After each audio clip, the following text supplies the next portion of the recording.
Kia ora and welcome to Tarmac. I'm Dave. I'm Matthew, and well, it's not often we have a car that's both taller than myself and Dave, so it can only be one, right? It's the new Ford Ranger Raptor. Admittedly, most cars are taller than me, but that's a different story. Anyway, yes, it is the new next generation Ranger Raptor. It's bigger, bolder, and far more ferocious than it's ever been before. Come, let's take a look at this.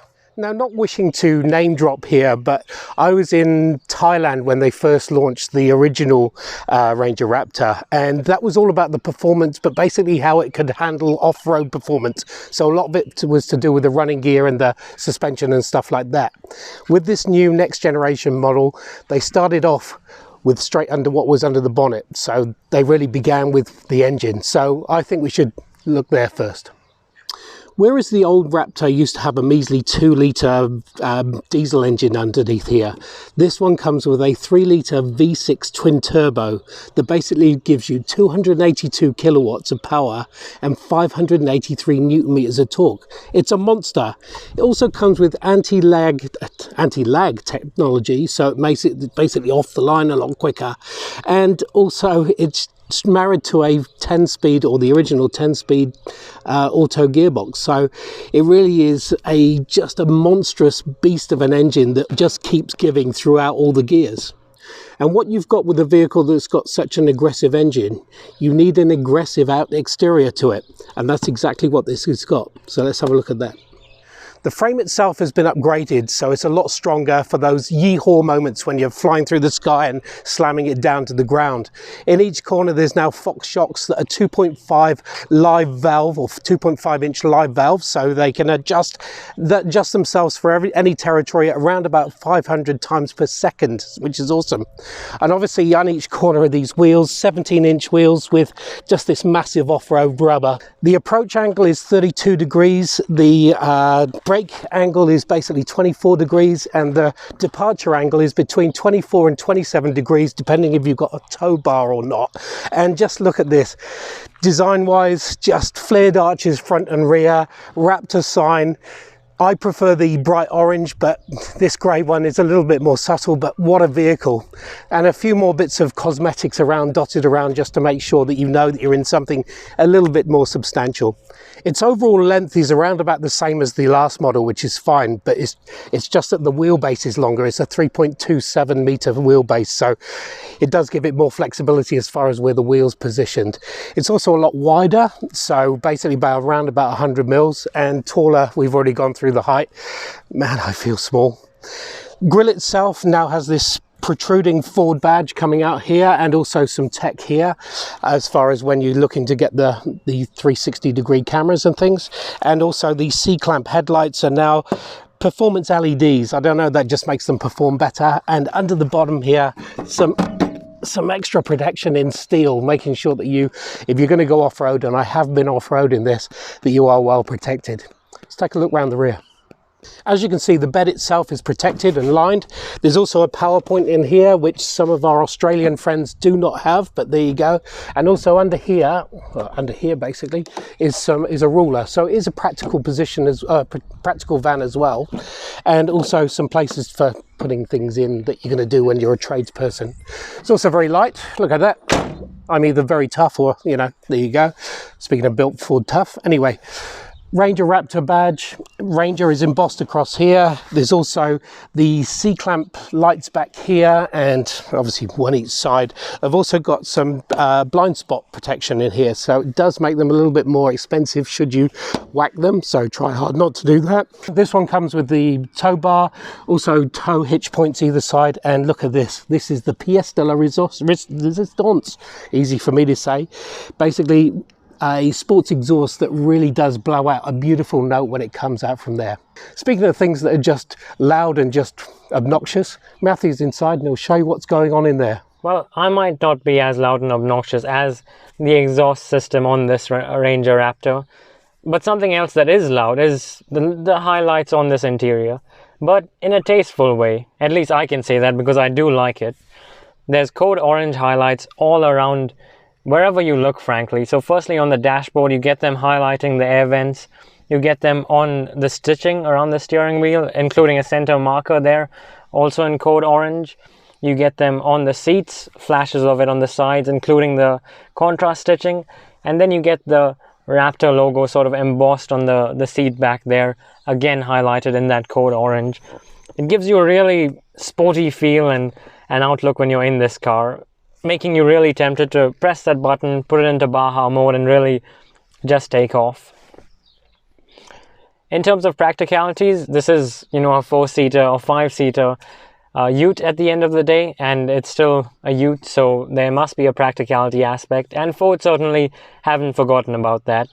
It's got generous sized door bins. You've got 2 glove boxes, one up there, one down here, and several more storage spaces here and there for all your stuff, including a nicely hidden away wireless charger for your phone just in there. I really like that actually, because it keeps your phone both contained while you're flinging about, as well as charged and out of sight. So they have thought of the driver in that respect too. Few key upgrades with the interior of this new generation Ranger Raptor. Firstly, in terms of the layout here, you'll notice that it's got the E-shifter there and an E-brake, so there's no physical handbrake and no sort of larger gear shifter here. Opens up a lot more space here for practicality and storage. On the doors, you've got also these new door handles which sort of clip, so you have one action to open the door rather than pulling the handle and sort of bumping it with your elbow. Other key thing is the top of the doors, nice and soft, sort of an Alcantara type material on this Ranger Raptor. So got a unique feel to it and definitely a sporty outlook too. The key thing really with this screen is in the way they designed it to sort of dominate the driving experience over here, but in a way that's also understated. It is practical in the way that you can have shortcuts here for the air conditioning and also other types of shortcuts on a swipe bar over here. And then you have this bigger screen over here with either your entertainment or your phone or whatever else you want up there. The other unique thing in this Raptor model is the fact that you look up there and you got a little Ford Ranger Raptor. And you click on that and it does a little animation, but it also allows you access to the various different safety settings, the camera, zonal lighting, the towing feature, and all the other different things that you can play around with this Ranger Raptor. Key thing obviously is the camera, which gives you a view of the front over there of the car, 360-degree view, and both of which are particularly helpful when you're going over sort of little ruts and hills and stuff like that where you can't see what's ahead of you. Really comes in handy there. Speaking of off-roading, well, most of the magic actually happens in the digital information screen in front of the driver. So let's take a look at that. Now ahead of the driver lies this digital screen that sort of changed a lot for the Raptor specifically. So you have the rev counter there on the left, the speedometer on the right, but you can see those extra gauges on the top there. So you not only have your oil temperature, your pressure, your gearbox, your fuel gauges, those are all new, but in the middle you can flick through the menus and take a look at the different sort of information available to you as the driver. The other really cool thing is the animations on the screen. So if I flick through the different driving modes, well, go from normal into sport, you can see there it goes to racetrack, slippery, we're in the wet now, then you got the mud ruts there, the sand, Baja, and then lastly the rock crawl. And each one has a different animation, each one has a different colored Ranger Raptor on there as well. So something that's really cool, I think at least, really sets this Ranger Raptor apart from both the previous model and the normal Ranger.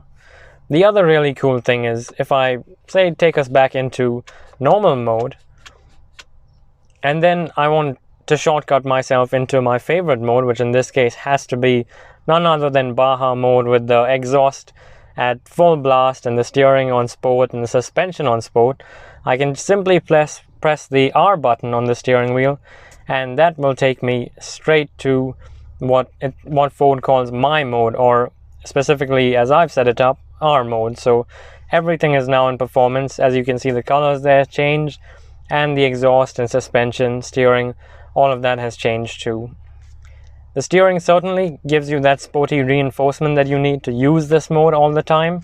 The nice thumb grips there, the center marker, the flat bottom, and of course these metal paddle shifters which you just cannot miss. It's a pretty fantastic car to drive. As I just said, it's a pretty fantastic car to drive. And how do I know that? Well, just by driving. So let me show you. So a simple push of R and then R again puts you in Baja mode if you've set it up the right way, and then you just stamp on the accelerator. And it becomes a sports ute. Good grief! It's just remarkably fast and angry and all the stuff that the old one sort of wasn't in, certainly when it came to power, but what a remarkable upgrade. I mean, especially adding that petrol twin turbo V6 has made a huge difference to the engagement, the noise, the everything. Frankly, it's so much more of a performance car now. I mean, for performance, they said it's more visceral, and yes, it is. It's an angry, I mean, just, it's like a Raptor should be. It's hard to get the words out because it's so much fun. And I think what makes it even scarier is that it can do this both on-road and off-road, which is really incredible. Yeah, here we are on-road now, and just the amount of control you feel when you're just throwing this vehicle around, and that exhaust note that just comes through the whole cabin and hopefully outside as well, because you really need to enjoy, or everybody to enjoy, this note and performance. I mean, the chassis is just so sharp for a ute. The way it goes around corners, even in the grippier tarmac stuff, it's just really, Ford Performance have worked their magic on this. Yeah, it really, I mean, I really enjoyed the old one. I mean, don't get me wrong, I really enjoyed the old one, but this is just so much better. To get the other stuff out of the way, the usual stuff, visibility, it's a ute. There is actually plenty of visibility around, front, rear and sides. The grip handles to get in and out are really good. The seats, once you're in here, are very well bolstered and keep you where you should be. And it makes your heartbeat go up. It's really good. I mean, don't get me wrong, the exterior is very rugged looking and all that stuff, but while you're on the inside, it's just, you know, so comfortable. The leather seats here, the bit of Alcantara and sort of soft materials. There's a Bang & Olufsen audio system as well. This could frankly be a luxury car on the inside to some extent, but the fact that it can do all of these things on and off-road, make that noise, it's pretty special. Absolutely, and rev matches on the way down as well, so it just sounds like a performance vehicle and is a performance vehicle. The suspension itself is very tight, but forgiving when you are off-road, and I think it's just the fact that it does monitor everything so quickly and, you know, faster than I can think, which is, well, actually doesn't say that much really. And the amazing thing with the engine is actually you can fill this car up with 91 petrol, but really to get the to get all of that noise and acceleration, you want to fill it up with 98 and not care much about the fuel efficiency. Although if you are driving it in normal mode and all of that stuff, Ford can claim you'll get about 12 to 13 liters per 100 Ks doing that. We've been getting 16 liters per 100 Ks, which isn't too far off the mark actually, so Dave seems to be going a bit easy on this. Been driving it like a, well anyway, just I don't intend to once you're out of the car. The tech, really enjoy the tech. There's plenty of stuff around to make sure that you are keeping you and the vehicle in one piece. The bird's eye 360 views for when you're parking, and just the sync, whatever we're up to now, sync 24 or whatever it is really good. It's, you know, you can speak to it nicely and it will do the stuff that you want it to do very quickly, but it's just a really good driving performance machine now. The other key thing what Dave said with the safety is that with this new generation Ranger is that when you hook up a trailer to the back, it will actually extend the radius of the blind spot monitoring to accommodate for that trailer, which means that you can keep an eye on cars sort of in your blind spots even with that extended length. So it is not only brawny and noisy and all that stuff, but also smarter. but most of the things will be way back because they're not going to overtake you in this thing. It's fast. Have I said it's fast? I think I may have. Then, of course, there is the fact that this does do, as Matthew said, as much as it does on-road, off-road as well. And I'll see if I can show you a clip of me playing around over in Australia. It's a ferocious beast. Boy, it's a ferocious beast. And you can quieten everything down, but really, why would you?